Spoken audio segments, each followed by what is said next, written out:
Flashbacks.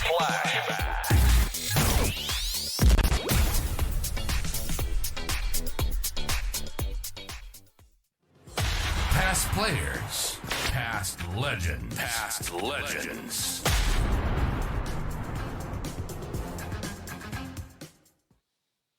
And tonight we're very pleased to bring you one of the great guys of footy, Des O'Dwyer, former Redleg, Woodville Warrior, Woodville West Torrens player. So 8 games for Melbourne, 78 to 82. Then 21 games, 50 goals for Norwood, 83 to 85.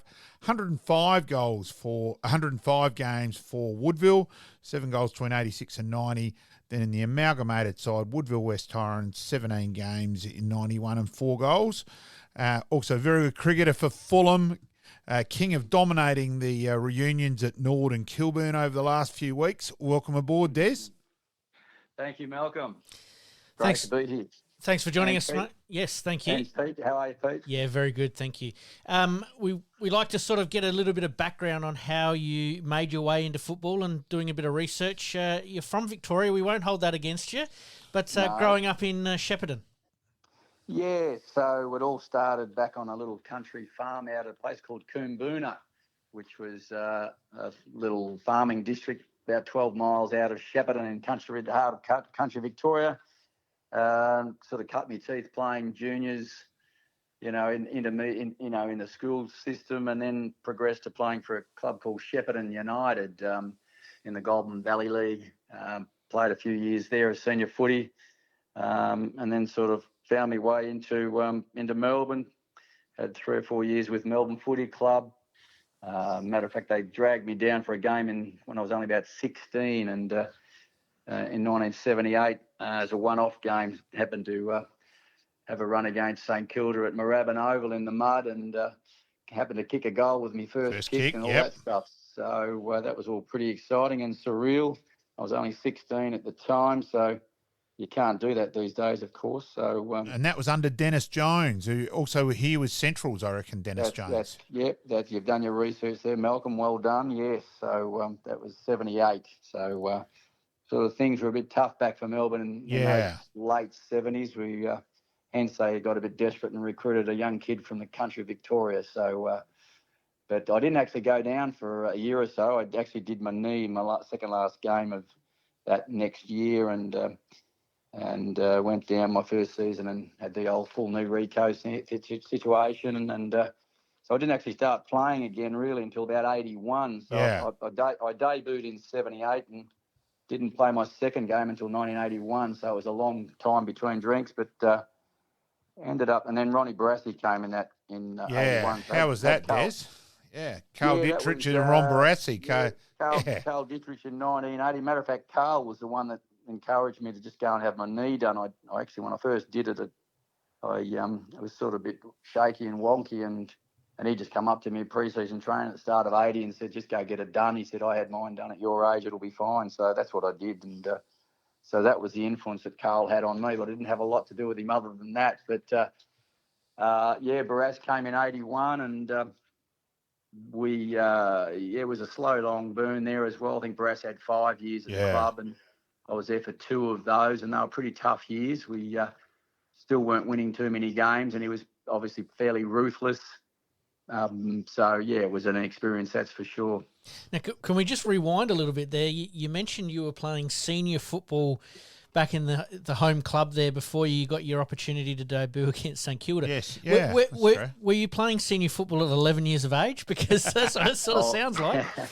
Well, I think I debuted for Shep United when I was just 15 and a half. So, I was one of these kids that probably matured. I was probably 6'1.5" at 15 and didn't grow too much more from that point. So,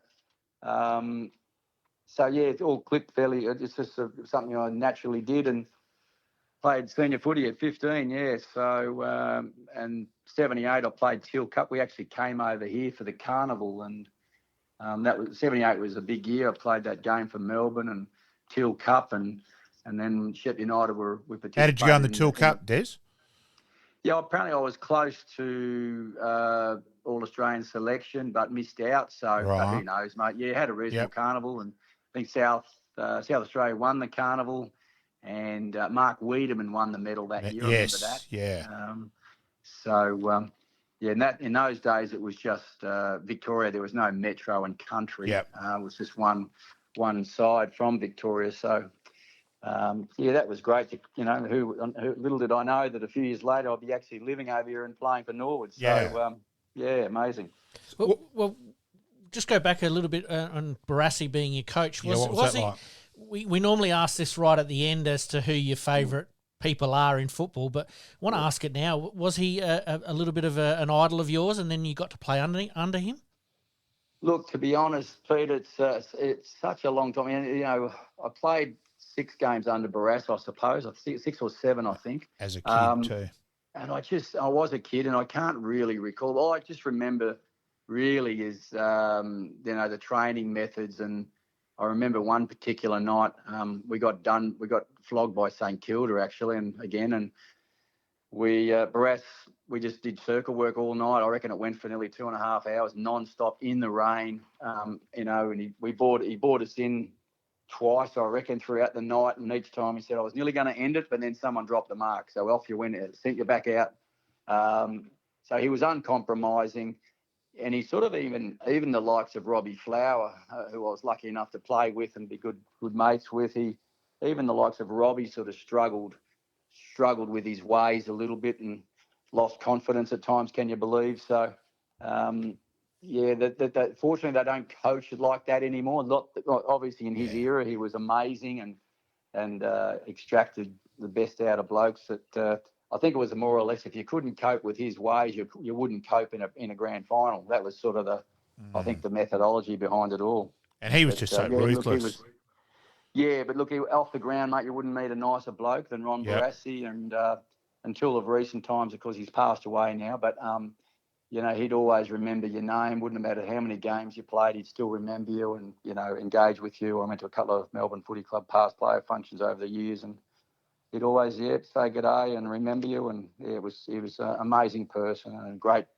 He was the true Mr. Football in my eyes, Ron Barassi for sure. And in terms of that, what was it like playing with Robbie Flower? Arguably as skilled as any player in the history of the game. Well, I reckon if there was 30,000-40,000 at the MCG, I can assure you 38,000 of them were there to watch Robbie Flower. Yeah. Not us, that's for sure. He was exquisite, mate. It was poetry in motion.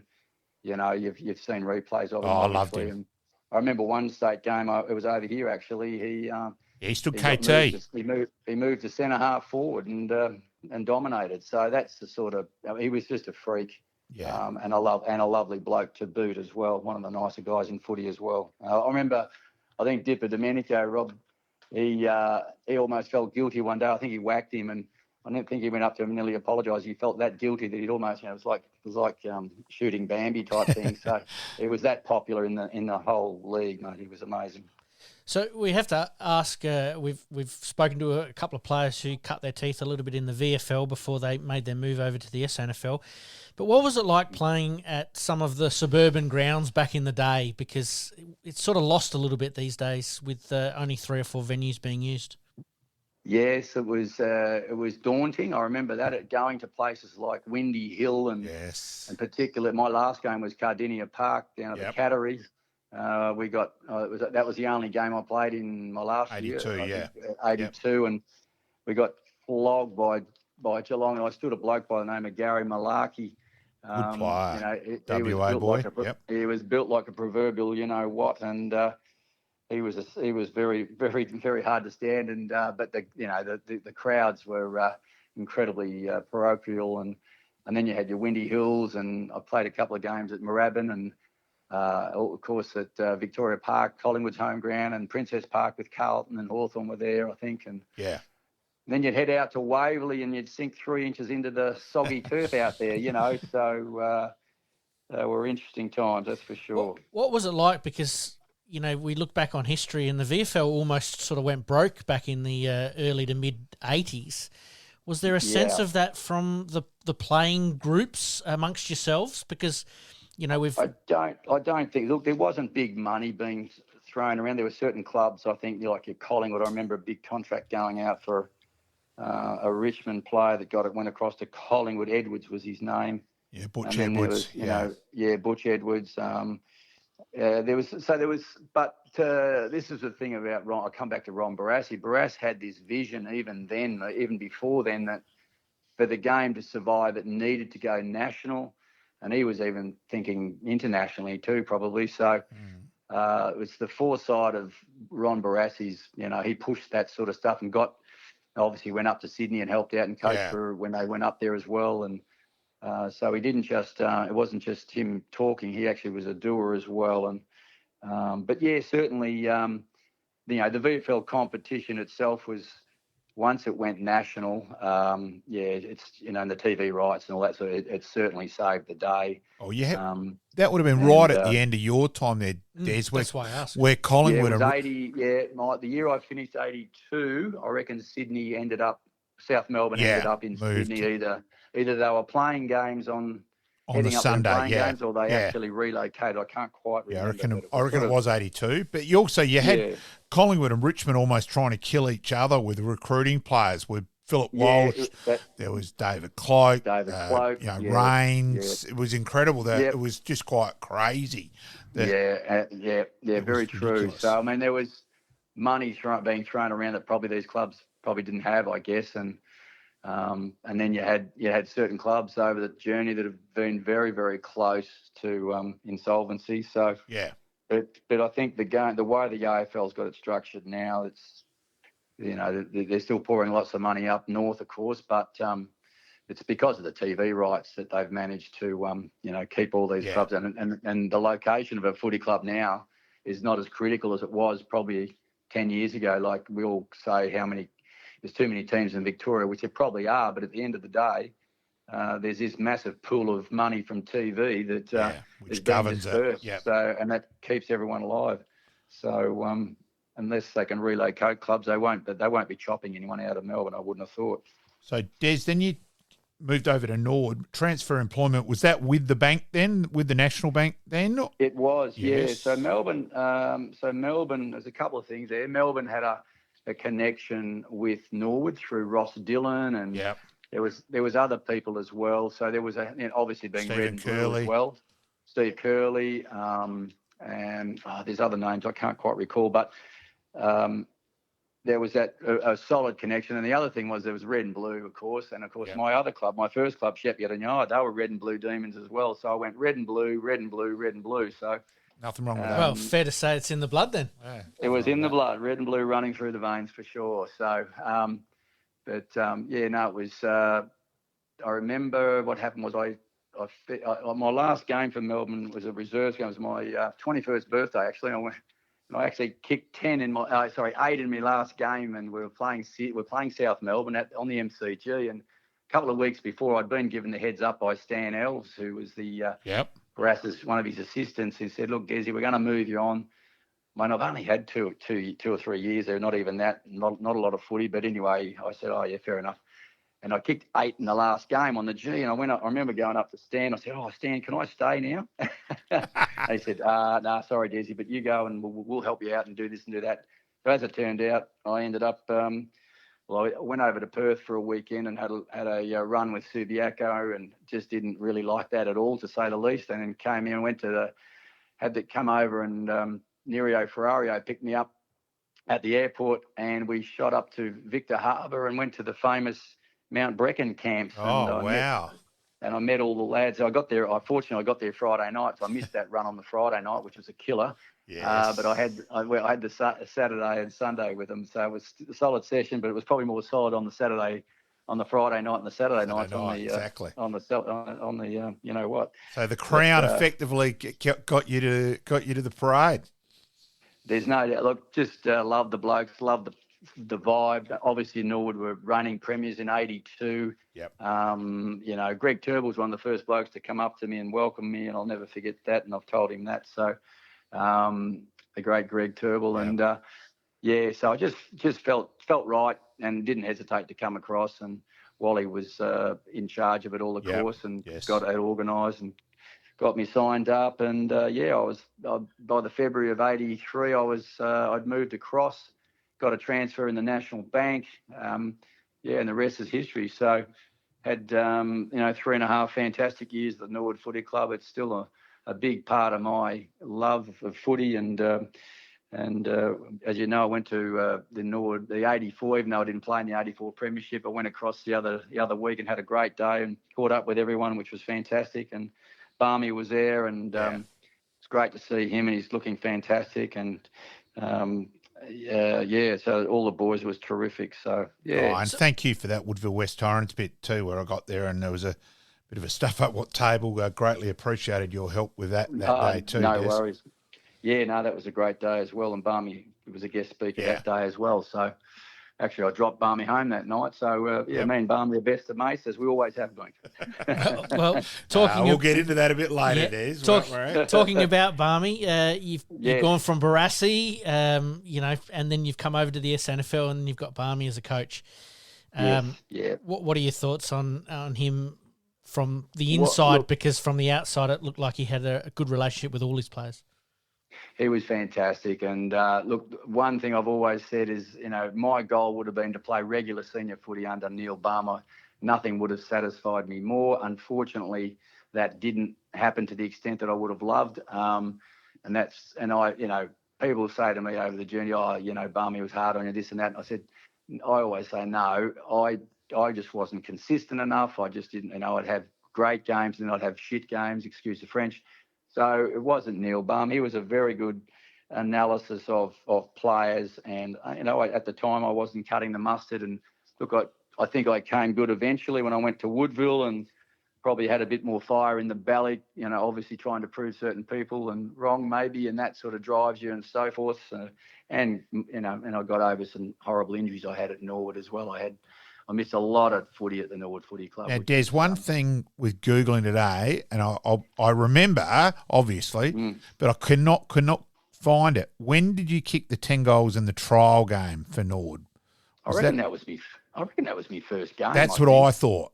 And I reckon that was at the parade. Against North Adelaide. Yep. And I stood a bloke by the name of Paul Arnold. So he was a good player too. Yeah. So I reckon out of that, it's a little bit like Hooksy's 5 4s in a row in the Centenary Test. It wasn't the best thing in the end, because I think you got, from that day forward, effectively you were regarded as you must play forward at Norwood. And then, as you said, you're inconsistent. You go down the reserves and you quite often play at centre-half back in the reserves. Yes. And play very... I played a lot of defensive footy in the reserves, but then when an never opportunity played came up in the A's, I would go. Problem was, Malcolm, of course, we had one of the best defensive units in the country, really. We had, Tommy Warhurst, Bruce Winner, Greg Nicholson that first year. We had Paul Noble floating around early days as well. Malcolm Noble, you bet. Jimmy Teal was still around the place. You know more names than me. So Danny Jenkins, of course. Yeah. So it was a pretty tough unit to crack into, as the forward line was, just quietly with, Neville Roberts. They were reigning premiers when I got there, and it was one of the things I do remember coming across is particularly '83. Obviously, my first year was the fact that I'd played some senior footy the previous couple of years for Melbourne, and then I remember West Adelaide when in that '83 season, and I walked away from that year thinking, gee whiz, that side would probably make the final 5 or 8. Yeah, I agree. They were a brilliant side. Yeah. So the standard, was, all I will say was it was no harder trying to get a game for Melbourne than it was at Norwood to some extent. So, but I'm not kidding myself in terms of, the VFL certainly was, stronger comp. It was a different type of footy though. It was the SNFL footy was a highly skilled competition, whereas probably the VFL back then was brute strength, and if you didn't have the physicality, you got pushed aside a bit more. So that's how Barmy said it as well. Yeah. In terms of highly skilled, because and then he gets to Norwood, and he was a young coach at Norwood, and it amazing. was more the influence of the senior guys with Bruce Winter and Stazzer, and that went, hang on. We haven't got a Royce Hart at centre-half forward here, Barmy. We're going to have to be a bit smarter because Barmy, the Tom Hayfield is beat it long to Royce. Well, So.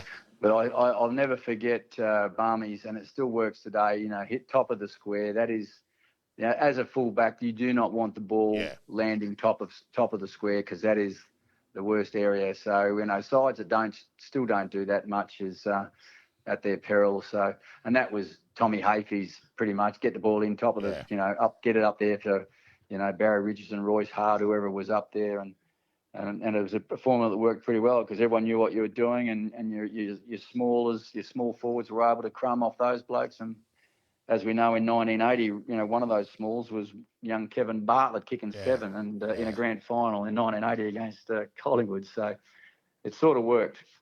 So we have to ask, we talked about the Victorian suburban grounds. You come over to South Australia. What are your thoughts were at the time of the suburban grounds, considering Norwood is probably one of those traditional grounds that still, even to today, holds a special place in football history? Well, I think the entire footy world's been fortunate enough to witness what Norwood Oval is to the game, and I think it's one of the most beautiful, magnificent boutique ovals in the world. I mean, I was lucky enough to be at Lord's last year, and it's an amazing oval. But I tell you what, you put 15, 20,000, whatever it is, at Norwood Oval, it doesn't get much better. And it's to me is one of the best grounds to play on in terms of the crowd, the atmosphere, the whole deal. So yeah, well, the Greater Western Stand's effectively on top of you, and just it is unique. I think it's the best suburban ground here. I'm a Nord man, and it's people to say you're biased, but I still think it's convincingly the best ground. Well, I might be biased too, Malcolm, but I 100% agree. So, look, Woodville Oval is a great ground. Yeah. It's a footy ground. It's it's no different to West Adelaide's and Central's. They're all very similar. Yeah. But that's the uniqueness of Norwood Oval. That is why it is what it is. It's just so unique. And I've been I'll never forget my first senior game there. We played Sturt on this April day. It was a beautiful day. Come up out of the race, and wow, the atmosphere was incredible. And that's something I'll always remember. Yeah, great ground, mate. And traditional rivals, obviously Port Adelaide. How quickly were you indoctrinated into the hatred of Port Adelaide? Yes, it didn't take long, Pete. That's for sure. So it sort of resonated across the border prior to that. Before I got here, I reckon. So it's a fantastic rivalry. And so that 84 premiership, obviously, and was amazing. And then I was fortunate enough to, when I did get across to Woodville, we ended up beating Port Adelaide in a. That's when I was playing for Woodville, beating Port Adelaide in an Escort Cup final. So there is nothing more special than beating Port Adelaide, I can tell you, and that's for sure.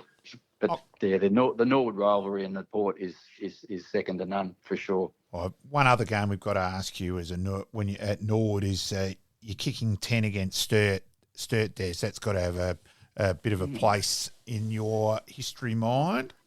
Gee, I can't remember that. No, yes. I can remember. Yeah, I was about to say bullshit. Yeah. That was a bit of a build up to that game. To be honest, it was. I hadn't played for a long time, and I had that osteopubis groin thing. I think Aishi had the issues as well, and ended up having surgeries on. Ended up having both sides done in the finish, so I missed nearly most of 84 was just a write-off, really. Yeah.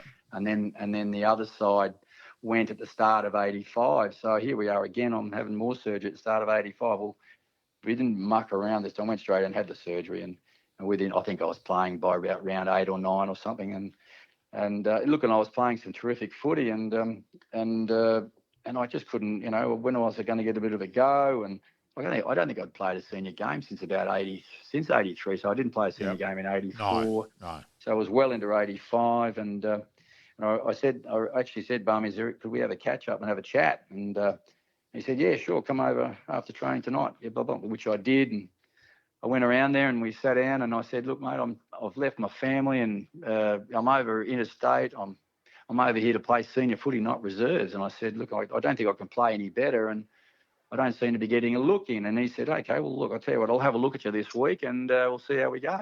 So I played another reasonable game against South Adelaide at Adelaide Oval, and they picked me. Neville got injured, I think, and then I got a game. That's right. No, Neville got injured the next week, so I got a game on the bench. That's right. And then the next week we played Sturt, and Neil Neville Roberts was injured, so I ended up playing full forward for the whole game and had a day out and kicked the 10. And but I was keen as mustard. I can tell you, I've been a long time in the weight. So and then I finished off playing seniors for the rest of the year. Unfortunately, we went out in straight sets in '85, and which was disappointing. So that was coming off the back of '84. So maybe there was a little bit of premiership hangover. Who knows? But we probably should have done better, but unfortunately, it didn't happen. Then how did it arrive with you heading over to Pekka Park where the pasties are spicier, Des? So, that's another story. So James Fantasia had gone across at the end of '85. He was over there at the commencement of '86. And anyway, that's right. So we had a trial game up at Balaclava, and I got cleaned up by this bloke called Shane Towie Moore. I was playing in the reserves, and it was a stinking hot day at Balaclava, and he's taken me out, and he's snapped my collarbone. So here we go again, another major injury. And as I'm walking off, I looked over to Barmy, and I think it was Black Duck, and I'd pulled my jumper down, and the bone wasn't protruding through the skin, but it was poking out, and they could see that I had a busted collarbone. And they both put their hands in their heads and heads in their hands and shook their heads, and I walked off, and I sort of knew then I was pretty well done. I thought, so I need a change of scenery of this injury stuff. But anyway, came back and played a couple of reserves games, and keeping in mind I'd played, kicked that 10 towards the back end of '85, and found myself not even getting a game in the reserves. And liking this podcast? Please like, rate, and subscribe.